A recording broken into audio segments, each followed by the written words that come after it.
dito po tayo ngayon kay kaibigan natin at lagi nating kasangga sa mga diskusyon. Isa pong faith defender na walang iba si Talibong. Okay?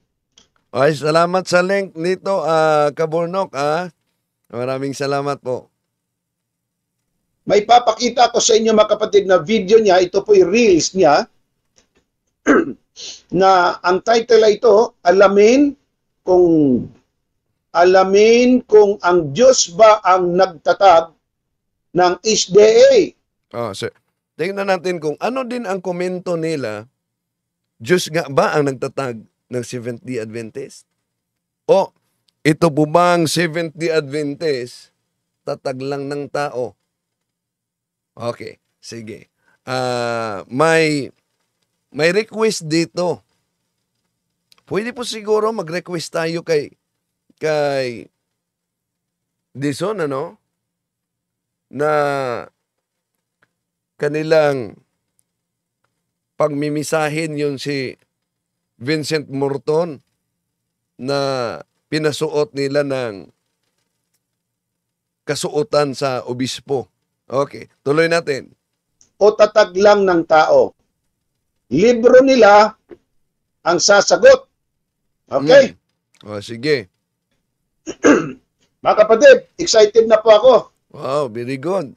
Excited na excited si Sir Dison sa ating talakayan, ha?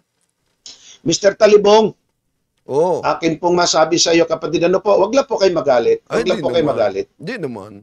Aralan lang naman ito ng katotohanan. Walang galitan, ha? Mag-aaral lang tayo. Research na lang tayo, ha? At kung sino ang nagsasabi ng katotohanan at sinong iglesia ang tatag ng ating Panginoon Jesucristo at ang tatag lang ng tao. Okay, tuloy natin. Kung kayo ba naman ang nagsasabi ng katotohanan, bakit di ko pasalamatan? Pasalamatan. So sure kaya? Pag nagsasabi ng katotohanan, pasalamatan? Di po ba panay niyang palusot nang nadiskubre natin yung sabi niya na cardinal o archbishop ang nagsabi, ngunit nang ni-research natin, aktor pala na binihisan lang ng kasuotan sa pagkaobispo at nang nadiskubre natin, ano sabi niya? Hindi naman pinakilala na siya ay obispo. Nagsuot lang. Okay, tuloy. Yan. Pero ang isa pong punto ay gusto ko munang maiparinig sa iyo at tatanungin lang kita ng isang tanong man lang at gusto ko pong sagutin ninyo ito at liwanagin nyo, kapatid. So, isang tanong lang, isang tanong lang. Sige, sasagutin din natin. Liliwanagin daw. Sige. Dahil excited na siya. Ito po, mga kapatid, ang kanyang video. Atin pong pakinggan at panoorin po. Ito po yung kanya pong reels, mga kapatid. Okay? Okay. Mas mabuti siguro na research din. Although reels yan, pero hindi ako ang gumawa yan. May nagkuha lang sa video at yung mga kapatid dating CFD at ginawa nila ng ganyan. No? So, okay. Tuloy natin, dahil may request siya dito. Meron na pong 174. Ano ba ito? Views ba itong 174? Siguro nga. Pakinggan nyo, mga kapatid, na sinasabi niya, galing daw sa aklat ng Seventh-day Adventist Church. Ang Seventh-day Adventist Church daw ay naitatag 1844. Ulitin ko, ayon sa kailan naitatag ang Seventh-day Adventist? Kasabi niya, 1844 daw, naitatag ang Seventh-day Adventist. Ito masabi ko kay Mr. Talibong. Kung ikaw, Mr. Talibong, ay nagsasabi talaga ng totoo, pwede mo bang i-provide sa akin at ipalabas mo rin dito na sabi ng libro ng Seventh-day Adventist, 1844, na itatag ang Seventh-day Adventist. Sige. Batay sa request mo. Tingnan natin kung hindi ka nagsinungaling. Hindi naman nagsinungaling. Hindi naman tayo katulad yung namimiki ng tiara, namimiki ng obispo, Batay lang, babasahin natin sa aklat ninyo. Okay? Tingnan natin. Alright, i-play natin sandali mga kapatid. Pakinggan po Alright, sige, pakiplay na. ng maigi. Seventh-day Adventist, kailan na itatag? Napakalinaw sa aklat na ito, 1844. Sinong nagtatag? Dagdagan natin sa isa pang aklat nila mga kapatid. Ang pamagat. Parang ang kumuha nito at gumawa ng reels na ito si Brad Bon. Okay, tuloy natin. Seventh-day Adventists believe a biblical exposition of 27 fundamental doctrines, page 224. The gift of prophecy was active in the ministry of Ellen White, one of the founders of the Seventh-day Adventist Church. So, dito pa lang sa kanilang mga aklat, aba ay pinatunayan na kung sino ang sulpot. Okay. Alright mga kapatid. Natawa Narinig si din po Cesar, niyo. no? Dahil sa kanilang aklat, pinatunayan kung sino ang sulpot. Ibig sabihin, tatag ng tao. Sa dulo, yung sabi niyang sulpot, sige lang po, sasagutin natin to. Sige, sasagutin din natin. Ako ay naaawa dito sa isang mangangaral na ito. Naaawa daw siya. Hindi siya naaawa sa mga gumagawa ng piking dokumento tulad ng tiara, piki na obispo. Pero, bakit naaawa siya? Kasi nga, salita lang ng salita, hindi, ewan ko kung ginagamit niya yung kanyang sentido komon. Pero, so, ginagamit naman ang sentido komon. No? Ngunit, yung gumagamit ng komon, walang sentido, yun talaga ang delikado. Okay, tuloy natin. ganoon pa man, ito lang pong masabi ko. Anong aklat, Mr. Talibong, mabasa galing sa Seventh-day Adventist na hawak-hawak mo pang librong yon, kulay puti. Sa tingin ko dito. Hindi yun puti. Yung pahina, puti. To.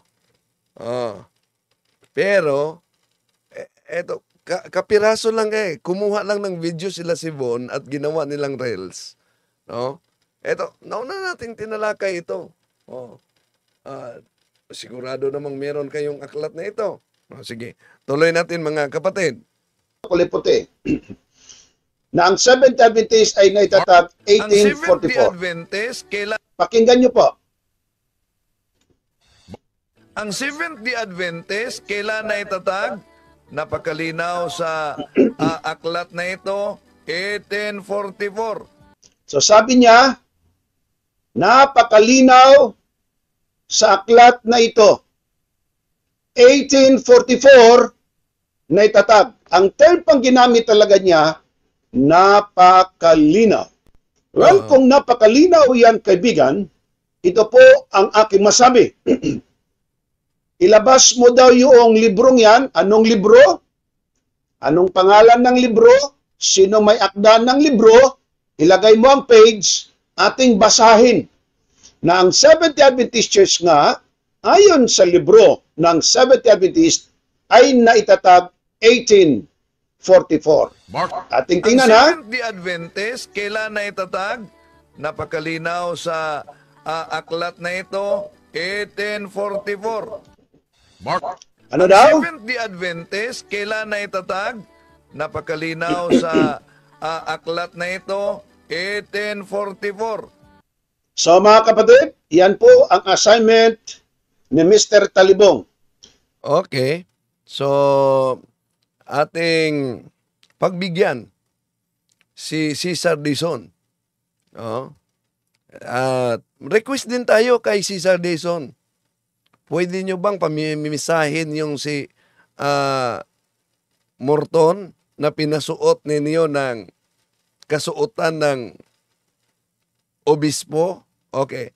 Dali natin siya. Tinaas niya lang ang libro, tapos sabi na niya, napakalinaw. Galing sa librong ito na 1844 ay naitatag o itinatag ang Seventh-day Adventist Church. Wala na po akong ibang comment dyan. Wala na daw siya umanong ibang comment. Yun lang daw umano ang tanong niya, no? Kung sino ang nag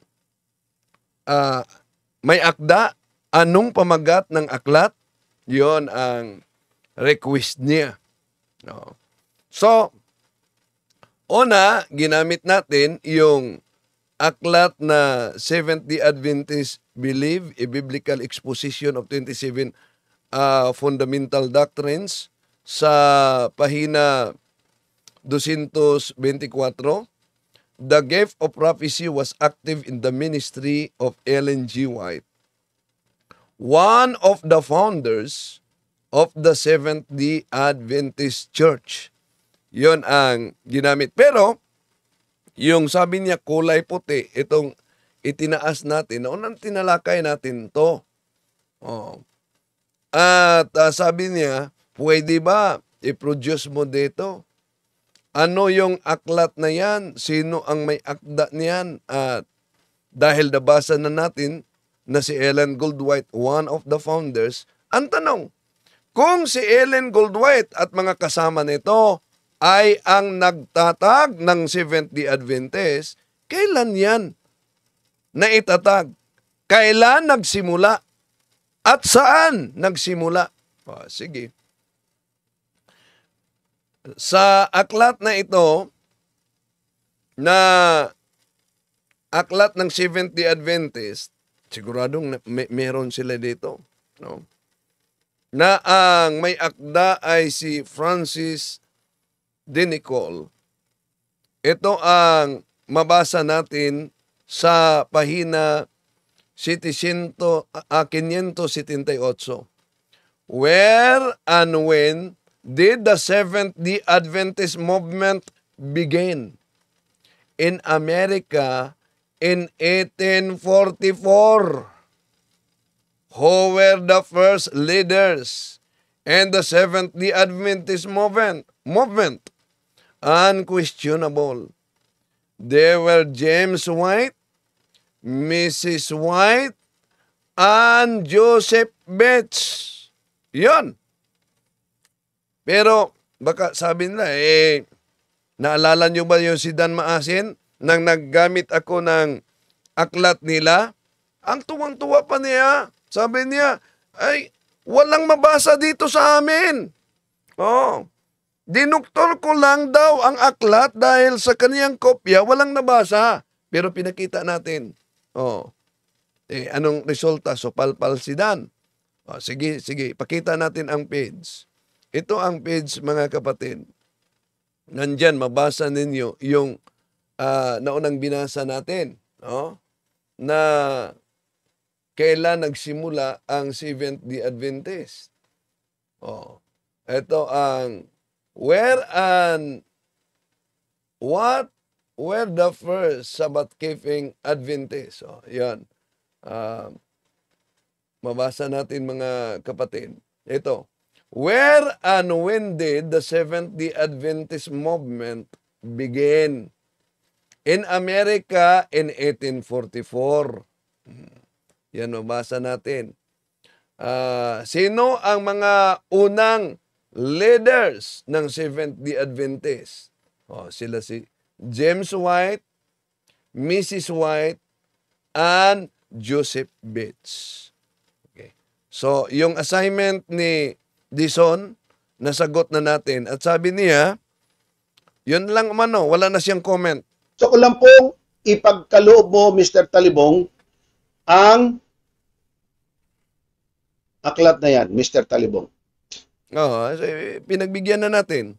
Mr. Talibong, kung sa Cebuano pa, Mr. Talibong, kung hindi ka kapanglimbong. Wala ko maglimbong. Gawas lang sa mga nanlimbong nga mga Seventh-day Adventist. Ilabi na kadtong nagpaila nga madre, nga nakaadtog Vatican ko, no? Unya, duha ka Vatican, di ay didto sa Vatican 1, Vatican 2, ay iyon. Klarong limbong yon, di ba? Mahilig talaga ang Seventh-day Adventist sa mga kaunawa.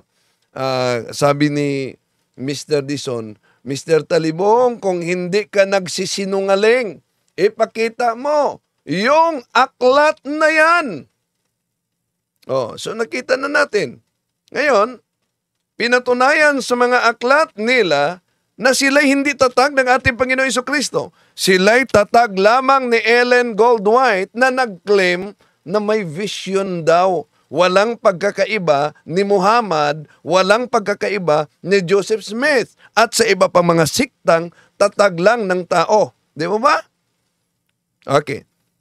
Na natin kung tinututulan man nila ang kanilang aklat, mga kapatid, na nagsabi na sila'y tatag ni Ellen Goldwhite. Papakinggan natin muna siya. Ay ibigay mo kung ano ang aklat, ano po bang kapitulo yan. Walang kapitulo, hindi naman yan Biblia. Ha? Walang kapitulo, walang bersikulo. Kundi pwede pahina. No. Anong pahina ng aklat? Sino ang may akda ng naturang aklat? Nauna nating ginamit at ipinakita, mga kapatid, ang aklat na ito, Answers to Objections by Francis de Nicole, page 578. Where and when did the Seventh-day Adventist movement begin? In America, in 1844, who were the first leaders in the Seventh-day Adventist movement? Unquestionable. They were James White, Mrs. White, and Joseph Bates. Yun. Nabigay na natin. So, tuloy natin si Cesar Dison Jr. Ano bang page yan na 1844 malinaw na itatag ang Seventh-day Adventist Church? Okay. So, napakalinaw na nabasa natin sa naturang aklat. No? Nagsimula nga. So, where and when did the Seventh-day Adventist movement begin? O kailan at saan nagsimula ang Seventh-day Adventist sa Amerika noong taong 1844? Sino ang kauna-unahang mga pinuno ng Seventh-day Adventist movement? So, sila si James White, Mrs. White, Joseph Bates. Okay, tuloy natin. Okay? Assignment mo yan sa lahat ng Catholic Faith Defender. Tulungan po ninyo si Mr. Talibong. Ay, hindi na kailangan. Nabigay na natin. Ang hinihingi niya. Pero sa lahat ng mga pastor ng Seventh-day Adventist, tulungan ninyo si Dison na yung pinakilalang obispo na si Morton ay mag-request tayong pamimisahe nila. Okay, tuloy natin. Na 1844, ayon sa librong hawak-hawak niya, na ang Seventh-day Adventist na itatag 1844. Punta tayo doon sa kanyang mga sinabi. Sabi niya, kailan natatag ng Seventh-day Adventist Church? Napakalinaw sa aklat na ito. Tinutukoy niya aklat ng Seventh-day Adventist na ang State Church daw ay 1844 na itatag. Okay, balikan natin yan pagka nasagot na niya. Sige. Kaya tingnan natin kung ano naman ang lusot ni Cesar Dison tungkol dito. Walang pagkakaiba sa paghanap niya ng paraan upang makalusot lang sa ipinakita niyang obispo o kardinal daw ng simbahang Katoliko. Okay, tuloy natin. Talibong said, si Ellen G. White ang founder ng Seventh-day Adventist Church. Kinuha niya, mga kapatid, ito pong sinabi ng Seventh-day Adventist Believe, page 224. Napansin niyo ba, mga kapatid, dito sa ibaba, meron po siyang binablurred na mga sinasabi at napaka-iksi lang po ang kanyang sinabi. May dugtong pa po yan kahit may dugtong, basahin mo man ang karugtong. sa naturang pahina, di pa rin matutulan ninyo ang sinabi ng Seventh-day Adventist Believe, a biblical exposition, kahit ubusin niyo pa. Na ang sinabi diyan sa pahina 224, the gift of prophecy was active in the ministry of Ellen G. White. Hindi lang yung Seventh-day Adventist Believe, a biblical exposition of 27. Meron pang isang aklat. Yung aklat na ibinigay sa akin ni Pastor Gingging dito sa Osamis, no? Kapareho din ang nakasulat. Bakit binigyan ako ng aklat? Nagsulat kasi ako diyan sa kanilang office na magsagawa ng public debate dito sa Osamis matapos yung madre daw na ipinakilala ng mga Seventh-day Adventist na galing sa Vatican. Oh, na nagsabi na dalawa ang Vatican, may Vatican I, Vatican II. Ang Vatican I, doon daw umano nakatira ang Black Pope. At doon din umano nakatira yung mga madre na pinabuntisan ng mga obispo at mga pare. Oh, yeah? Sa Vatican I daw. Ang akala niya, yung Vatican I building. Ha? Research naman pag may time para di kayo masupalpal sa propaganda niyo. Yung Vatican I, council yon, hindi yon building. Oh. Ang problema pa, nakita niya ang Santo Papa na ang Santo Papa umanong nakita niya ay si Pope John XII. Nako. Tingnan niyo kung anong taon nagiging Papa si Pope John XII. Ano kaya ang ilan na kayang taon itong madring ito? Ha? So, dahil sa mga propagandang yan, yes, aaminin ko, nagsulat talaga ako sa kanilang office at naghamon na haharap yung madre o kaya'y sino man sa Seventh-day Adventist ng isang maginoong talakayan sa publiko, public debate. Naghamon talaga ako. At nag-reply naman si Pastor Gingging ng Seventh-day Adventist dito sa Osamis. Pinadalhan niya ako sa office ng istasyon DXDD ng aklat. At meron pang sulat niya na may lagda as sign of our friendship daw umano. Oh. So, bakit nagsulat ako? Dahil grabe ang propaganda nila, mga kapatid. Para lang makapanghikayat sa mga inosente. Imagine mo yan.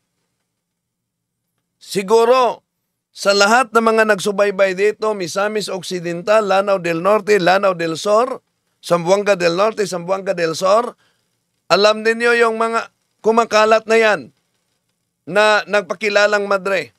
No. So, ngayon, makita natin sa kanilang aklat, Seventh-day Adventist Believe, a biblical exposition of 27. Bakit ginamit natin ito? Dahil mismo ang aklat nila'y nagsabi, sila'y tatag lamang ng tao. Hindi sila tatag ng ating Panginoong Hesukristo. Pero, meron bang mabasa sa kanilang aklat, mga kapatid, na ang tunay na iglesia ay tatag ng ating Panginoon Hesukristo? Meron. Anong aklat yan? Ito. Ang tunay na iglesia, tatag ng ating Panginoong Hesus. Ito, pansinin niyo. Ito, official na aklat nila. The Elders Handbook ng Seventh-day Adventist. Anong mabasa natin? The church was founded by Christ. Jesus was speaking of himself when he said, on this rock I will build my church. Matthew chapter 16 verse 18. So, batay sa kanilang handbook, Elders Handbook, ang tunay na iglesia, tatag ng ating Panginoong Hesukristo. Ngayon, sino yung iglesia na yan na tatag ng ating Panginoong Hesukristo? Okay. Punta naman tayo sa The Voice of Prophecy Friendship Course na pamplito nila. Ito, sa kanila din itong pamplito, mga kapatid. Anong nabasa ninyo sa kanilang pamplito? The Voice of Prophecy Friendship Course, Cagayan de Oro City. Ito, Katoliko ang iglesia. Cebuano ito, ha? So, Katoliko umano ang iglesia. Oo, Katoliko ang matuod na iglesia. Oo, Katoliko ang tunay na iglesia. Kini mo'y usa ka kamatuoran na walay masinabuto na protestante. Ito, umano, ang katotohanan na wala mang sino man na protestante. Bisan pa inunsa ka dasigon sa pagtuon sa Biblia. No, kahit pa gaano niya pinag-aralan ang Biblia, Katoliko ang iglesia. Hindi naman sasabihin nilang pwedeng, kami yan. Dahil ang salitang Catholic, universal. Paano magiging kayo kung sinabi sa inyo mismong aklat na ang The True Church founded by Jesus Christ, samantalang sa inyong aklat din na nauna nating binasa, mga kapatid, sino ang nagtatag? Sa Seventh-day Adventist, balikan natin. Seventh-day Adventist. Eto, sabi niya, napansin ninyo, may karugtong, pero, hindi kahit pa ubusin nyo, pagbasa yan. Idinidiin lang natin kung ano ang sinabi ng kanilang nakasulat sa kanilang aklat. The gift of prophecy was active in the ministry of Ellen G. White, one of the founders of the Seventh-day Adventist. Kahit pa ituloy, she was given inspired instruction for God's people living during. So, claim na yan na nagpakita sa kanya ang Panginoon, kahit naman yung sinong-sinong mga founder na nagtatag ng iglesia, iba't ibang claim nila, di po ba? Kung napinakitaan sila, Muhammad nga, may claim din na pinakitaan at ibinigay yung Quran sa kanya. Kahit nga yung Mormons, may claim din na may nagpakita sa kanya at ibinigay yung aklat ng Mormons. So, yung mga claim na yan, maliban sa ibang mga founder na nagkulong lang sa silid, paglabas, naging anghel na. Yun din si Kibuloy. Pastor Kibuloy. So, ang resulta, siya na ang may-ari sa kaluluwa. Siya na ang may-ari pati sa buong mundo. Ngunit, napatunayan, hindi pala siya ang may-ari sa social media. Dahil, natanggal siya sa YouTube, Facebook, TikTok. Tanggal siya. Tuloy natin. Itong papusan na yan na may kunting explanation pa. Anyway, hanggang dyan lang po. Ganun pa man, mga kapatid, ito po ang masasabi ko sa inyo. Ang Seventh-day Adventist Church ay naniniwala na ang Diyos po ay gumagamit ng mga tao upang ang mga pulutong kalipunan ng mga mananampalataya ay maging isa. Ayun, walang problema. Yun ang yung paniniwala, no? Na ang Diyos gumagamit ng tao. Pero tandaan natin na ang ating Panginoon Jesucristo ay nagtatag ng isa lamang iglesia. At kung meron mang mga tao na nagtatag ng kanilang sariling iglesia tulad ni Ellen Goldwhite at mga kasama ito, yun po'y nakipagkompetensya sa iglesyang tatag ng ating Panginoong Jesucristo. Tuloy natin. Halimbawa, sa Biblia, wala kang mabasa na si Jesus Christ ay nagbibinyag. Pero ang kanyang mga alagad ang nagsipagbinyag sa pangalan niya. Okay. So, sabi niya, sa Biblia daw, wala tayong mabasa na ang ating Panginoong Hesukristo ay nagbibinyag. Oh. So, suriin natin sa Bible, mga kapatid. No? Yung sabi ni Pastor, kung wala bang talata tungkol diyan, na ang ating Panginoon Hesukristo ay nagbibinyag. Pero napakalayo. Di ba?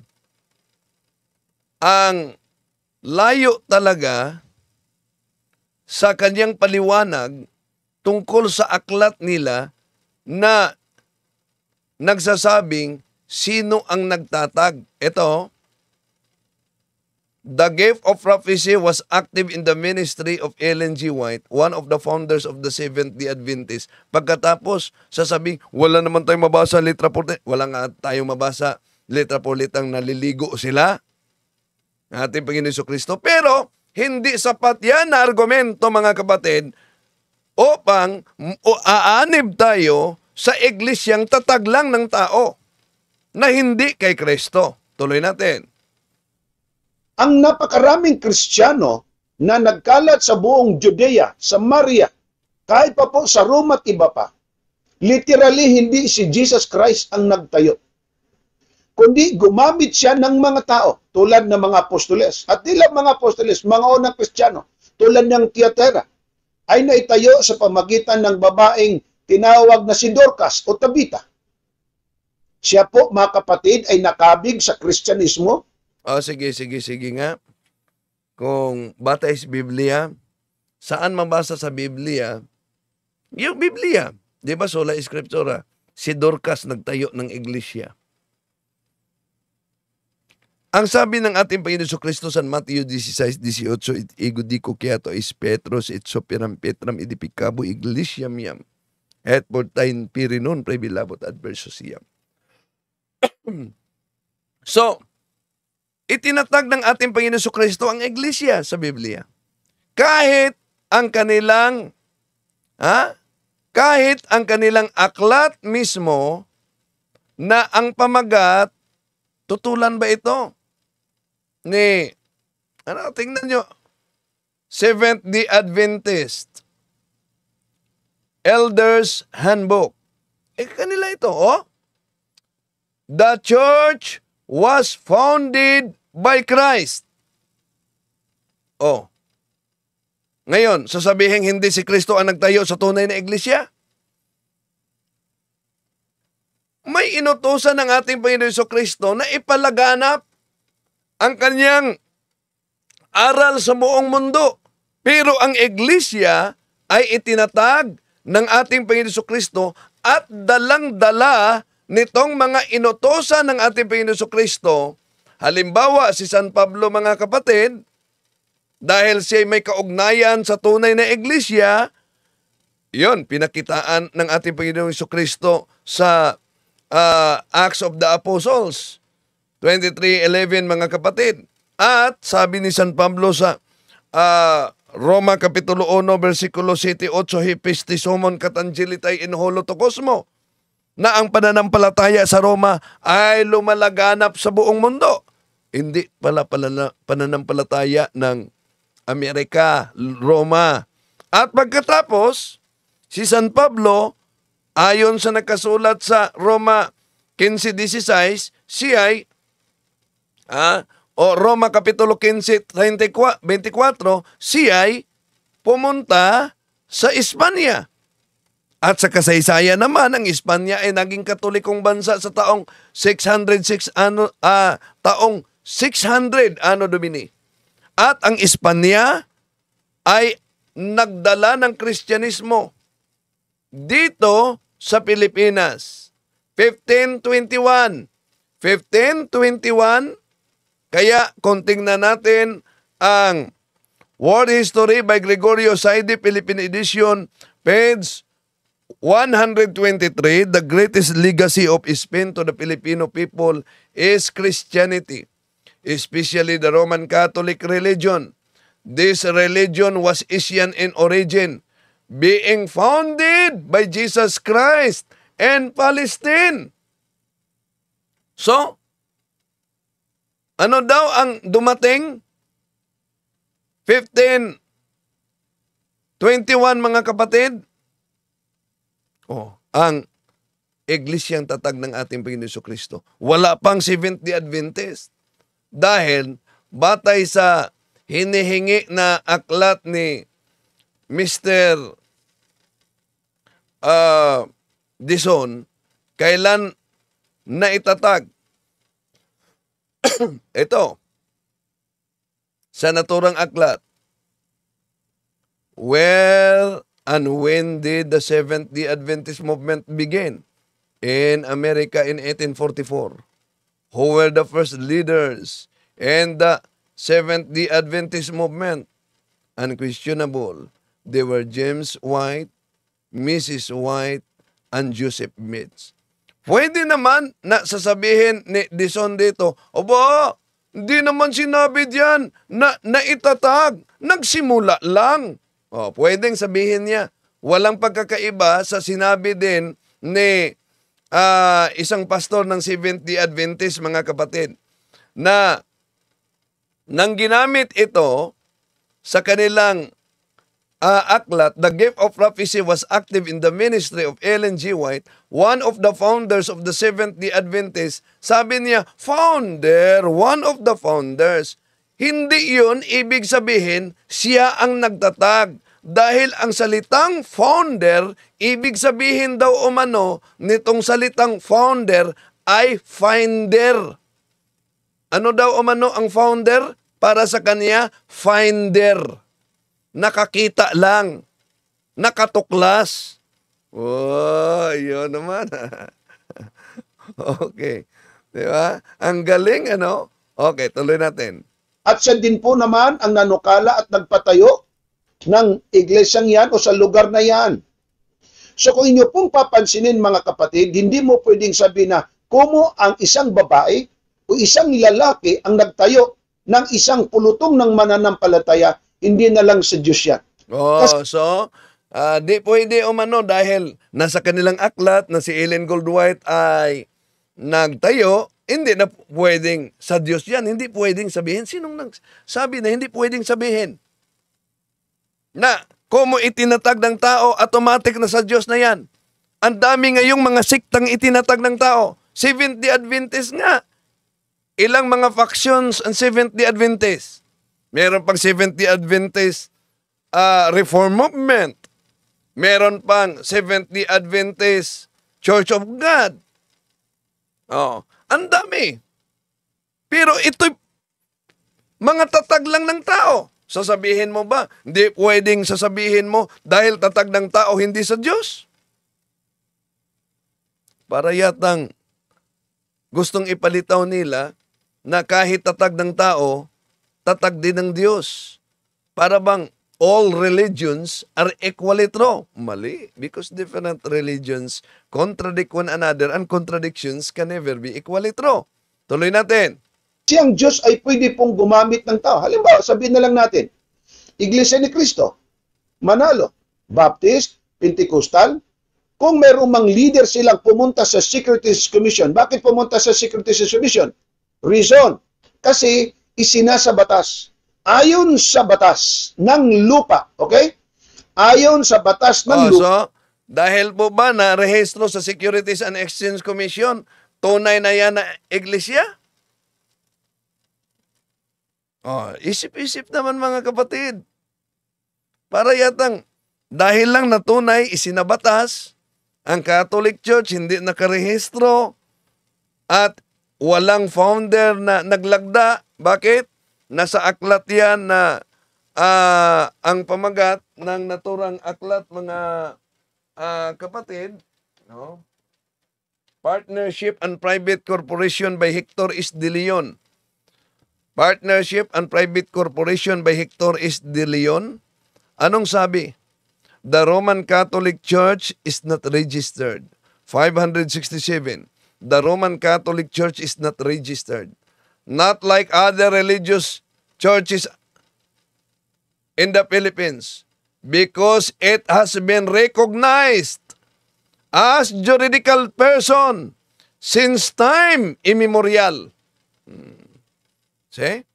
Tuloy natin mga kapatid. Dapat iparehistro ang mga grupo ng pananampalataya saan mang bansa sakop tulad ng bansang Pilipinas. Pagka ito po mga kapatid ay hindi lamang isinabatas, sa palagay ninyo ang mga tao pupunta sa Securities Commission at iparehistro ito? Ang sagot yan hindi. Palibhasa ay isinasabatas ng tao sapagkat gusto nila kung anuman ang bulilyasong mangyari dyan o magka-problema man, may mga tao silang papanagutin or sisingilin sa anumang bagay. So nakalagay po doon mga kapatid, sa form agad, sino ang founder? Nakalagay na agad yan doon. At ilalagay. Tama. Nakalagay yan. Hindi, sa mga taong, sa mga siktang sulpot lang, tao ang nagtatag. Dahil mula pa sa panahon ng Espanyol, sa Securities and Exchange Commission, even ang Iglesia ni Cristo nakarehistro na Spanish pa ang translation sa kanilang registration, Parapol 4, nakasulat talaga yan, Cuelos Fundadores de esta Asociación son Felix Manalo, that the founders of this organization are. O, dami sila. Pero, kung sundan natin ang argumento ni Pastor Cesar Sinetan, Cesar Sinetan naman, si Pastor Cesar Dizon, kung mo ba nakarehistro at sumunod ng batas ng tao dito sa Pilipinas, yun na ba ang katibayan na tatag na ng Diyos? Baka nakalimutan niya, San Mateo 24:24, na may mga lilitaw na mga bulaang propeta. Kaya mga kapatid, ating tinatalakay lamang ito, no? Na nabanggit si Cesar Sineta dahil grabe ang atake din ni Cesar Sineta. Sasagutin natin yun, ha? Yung si Dan Maasin, mga kapatid, mamaya ituloy natin yung kay Dan Maasin. Patawa-tawa pa siya sa paggamit ko sa mga aklat nila. Pagkatapos ng tawa niya, abay, pinatunayan niya, tama ako. Ito natin mapapatunayan sa ibinabatong issue ni Wendell Talibong. Now, ang sabi niya, yung founders daw ng Seventh-day Adventist na si James White at si Ellen G. White ay noon kumakain ng baboy. Tama nga naman siya. Tama ako. Sabi ni Dan na si Ellen Goldwhite kumakain ng baboy. Mamaya ating ituloy ito mga kapatid. Maraming salamat sa inyong pagsubaybay. Yes, kaibigan natin ito si Cesar Dizon, Pastor Cesar Dizon. Walang personalan. Ito'y sagutan lang, no? Tungkol sa pananampalataya.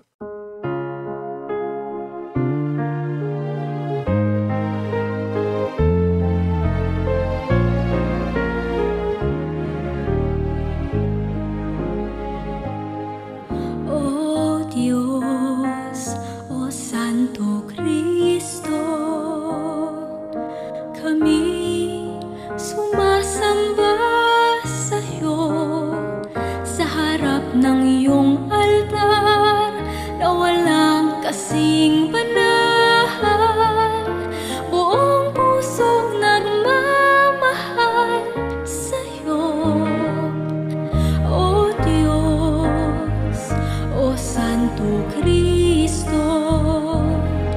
Tinubos mo ang kasalanan ng mundo, ikaw ay namatay doon sa Kalbaryo upang bigyang liwanag ang mundo. Kami patuloy na mananalangin sa bawat araw